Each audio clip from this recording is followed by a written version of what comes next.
Okay, I missed something. I'm going to stick it in the beginning anyway because it was the most important thing I was putting on this.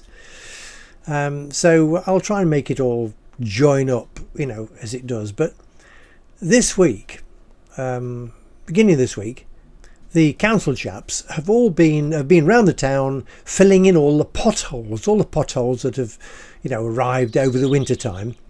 And they gadget with tarmac and stone and stuff like that, and one of those vibrating flat things. And they've been going around all the roads in the town, filling in all the potholes. So those folks who I'm afraid are living in a place where they don't fill in potholes. I'm sorry about that, but you see here the council, the mayor and the council have the purse strings. They have all the money. It's given to the mayor depending on his people living in the area and all that kind of thing, and they get the taxes and things. And the mayor and his councillors, they all have their own responsibilities. They have council workers. They employ them. There's I think 4 or 5 chaps and an apprentice, and they do all the work around the town, garden, roadside road maintenance, roadside cutting, flower beds, hedges, verges, all kinds of things, odds and ends, and general work and stuff that needs doing in the town. They do it. And the council's also responsible for the schools and building work, and of course you need to get planning permission from them to do your building work and that kind of thing. But there's big advantages with the French system of the liberté, égalité and fraternité. It does work well, and it means that things get done. Anyway, let's move on to the next bit in our week, this last week in our little town in France. Now then, let's try and remember to look at the camera. Can you hear me, Mother? Yes, I think we've got some good volume. We'll just move this up a touch. Okay, now this is a different idea. I thought perhaps from time to time I might just tell you a bit about what's been going on here in our little town in France.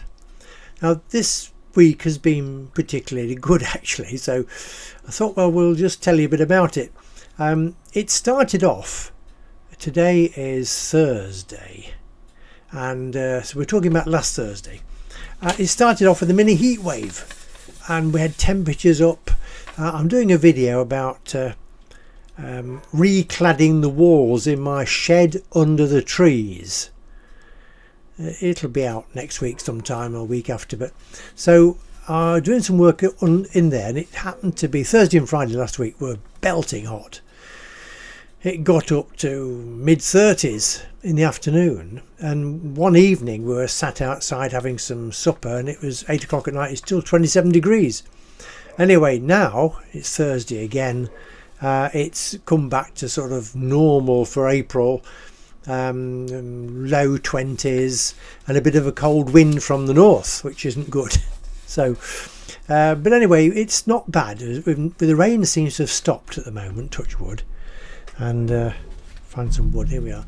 So but things are drying out, so because we live in an area where it's almost sand, then any water you give to your plants and stuff it just disappears. It zooms down bottom and just keeps going.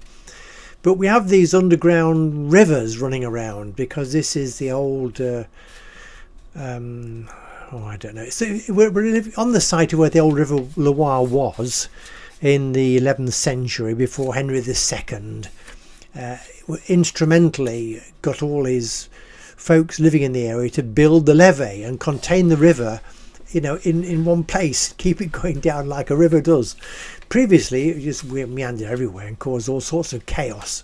But the remains of that are underground, and this is a maraîcher area. It's full of market gardeners, and there's water underground that they can access and use in their polytunnels and things. They have to pay for it to extract it. And so that's how the place is irrigated. Where are we? We're losing our track. So yes, we're going to have to start putting some irrigation in the garden. We use a well in the garden, so domestic well. It waters the garden. So now, going on, we had an interesting end of the week with the heat and working under the shed under the trees, and managed to get that pretty well under control. Ruth had a fantastic present given to her by some neighbours down the road who love her marmalade. She's pretty good at making things, aperitifs particularly. Very popular they are. But this chap loved her marmalade, and he gave her a wooden pot, picture coming up, which he'd made on a lathe. And he told us later his mother lives not far away, the other side of the town, and he's been chopping some trees down in her garden, and that's where he's getting the wood from. So it could be apple wood or something like that. But it's beautiful, as you'll see in the pictures here. And we were absolutely delighted to receive that as a reciprocal gift in exchange for marmalade. So there you are. You see, life in the countryside is quite nice. Now look at my notes here. What happened? Meal. Now Sunday came up, and it was the what they call the repas des aînés, the old folks' meal in the town, and it's paid. It's actually funded by the Comité de Fête, who work hard doing these events all through the year. It's the Comité de Fête and the local council. I don't know how many, 130. You've got to be 75 to qualify. So I've been going for a few years, although I missed the last 2 or 3 because of being in hospital or COVID or one thing or other. But once you're over 75, you're invited to this free meal. It's a banquet. I mean, I'll show you the I'll get the menu out and show you it. It's pretty good, and there's some pictures coming up. So we all sit down. This year there was an entertainer. We sit down in the main hall where all the town holds all the events and things. There's a big stage, and they have a theatre there, and all kinds of dances and stuff go on there. It's quite a modern building, all wood of course, and so we enjoyed a wonderful meal, a banquet. How many courses I don't know, but I'll show you the menu in a minute. Done by a professional caterer. So that was something we'd all been looking forward to. Unfortunately, Ruth and I don't get an automatic invitation because of Brexit. Before Brexit, we were on the electoral roll here because we were European citizens. You see, Britain, or England as I like to think, was in Europe, and so we were European citizens, and we were eligible to be on the electoral roll here in the town, and we could vote for the mayor and councillors and local elections and things. Well, anyway, Brexit came along, didn't it? Ruined all that, because we're now foreigners, we're now Englanders, and so we had to get a new certificate to live here because we're not Europeans anymore. Anyway, that wasn't a problem.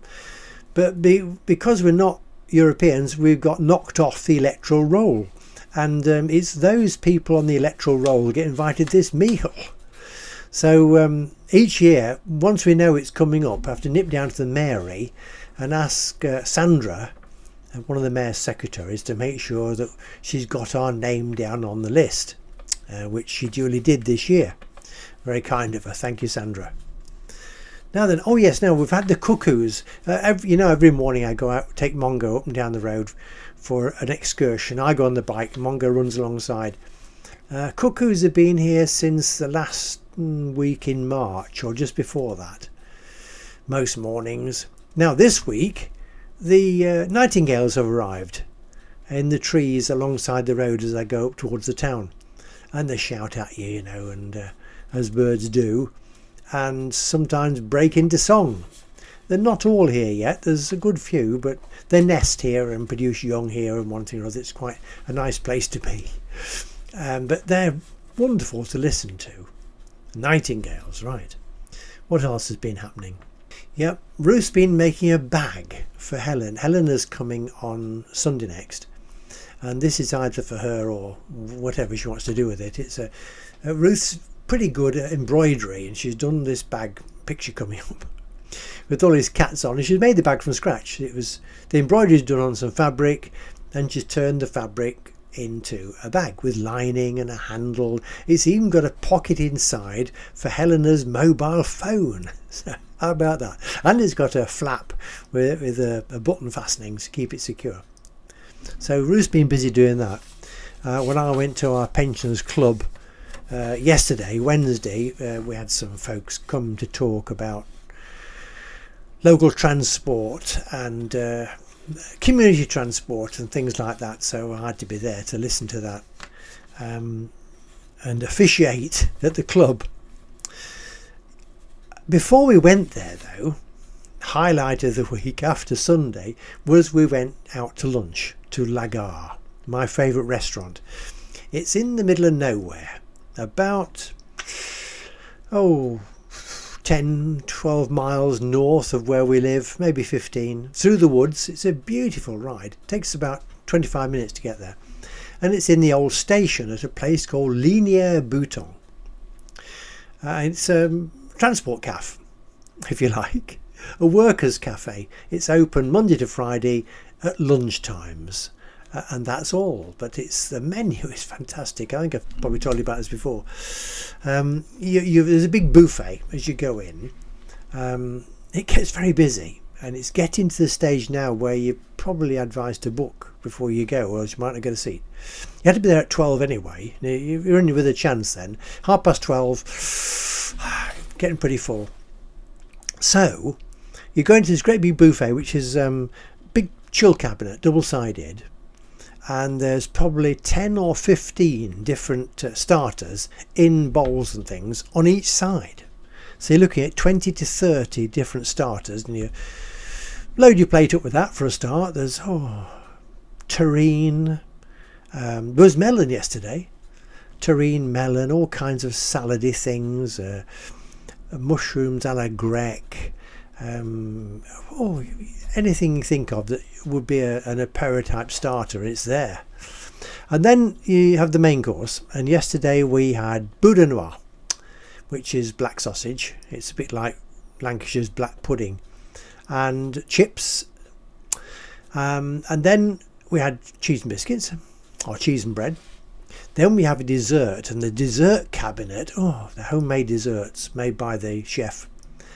They are fantastic. They really are amazing.